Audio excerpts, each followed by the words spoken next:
So there are a lot of couples who have a baby quite quickly and easily, maybe after just a few months of trying. And so that's lovely and wonderful. And they're really happy to have a baby.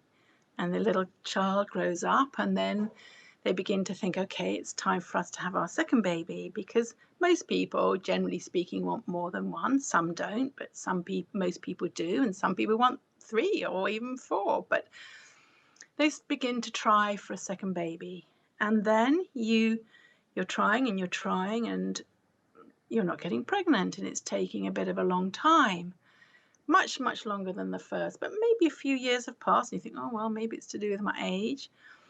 But then starts to become clear that this second baby is not coming along, and gradually you might become a little bit worried and a bit anxious and depressed, and a bit low and unhappy about this, and begin to get a little bit obsessed. Are we ever going to have a second child? And then maybe you might even have to go for some fertility tests to see what's happening, because it was fine before.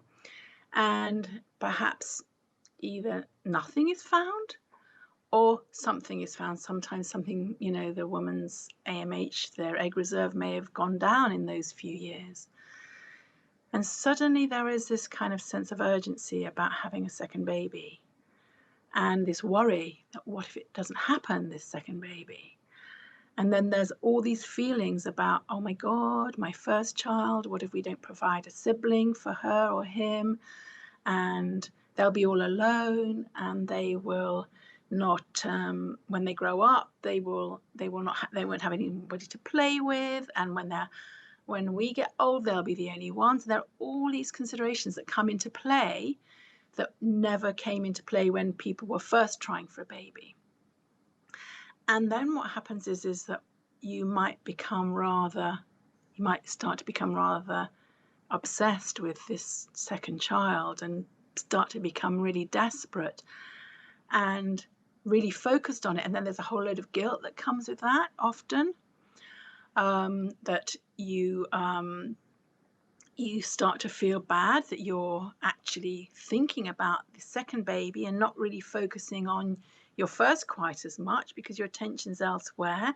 You may have to start to have fertility treatments, and that's a whole thing where you're having to go for tests and investigations and scans and appointments and consultations. And then the worry is gradually mounting and mounting. And in the meantime, everybody's saying to you, oh, you should just be grateful for what you've got. You've got one. You have one child, and you've got a lovely husband, and you've got a lovely house, and you've got a nice job, and you've got your beautiful child, and you've got, a lovely family. Just be grateful for what you've got, and, basically accept it that you're only going to have one. And that is only ever said to women who are desperate for a second baby.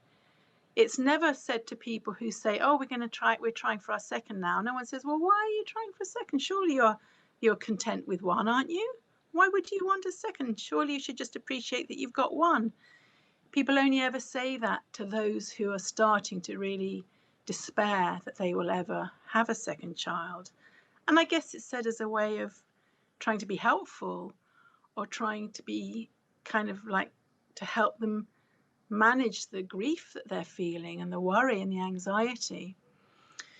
But to me, in my experience, I always say that if I had two women sitting in a room, and they were both to tell me how desperate they were, how unhappy they were, how worried and anxious they were about whether or not they were going to get pregnant, I would not be able to tell the difference between one who has no babies and one who has a child already. And I use the example of there's a trick candle that you can have for children's birthdays, and you light the candle and the flame burns, and then you blow it out, and then a few seconds later it reignites by magic. It's got a little bit of like gunpowder or something in the I don't know what it's called, the wick. And to me, that represents this maternal drive, that it burns. The flame burns. If you put your finger in it, it hurts. That's the first baby. But once your baby comes, candles blown out, everything's fine. And you're fine and you're content for a while. And then sure enough, sometime later, that little flame ignites again, and you put your finger in that flame and it burns just as hard and as painfully as the first time.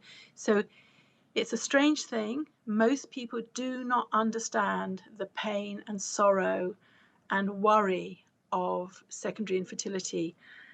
And because it's also now to do with the welfare of the existing child and the desire to do the best for that child. And if you believe in your heart that to have a sibling for your child is the best thing that you can give that child, little brother or sister, then that's what is driving you, and that's what's pushing you along. But also, most women want to have a second baby. Why wouldn't they? It's not asking anything extraordinary. And so, in terms of, I just think that most people do not actually really recognize and understand the pain, the sorrow, and the heartache and the guilt that comes along with trying unsuccessfully for a second baby. And it can be very, very difficult indeed. And it's made worse by the fact that very few people really understand and really empathize with that degree of pain.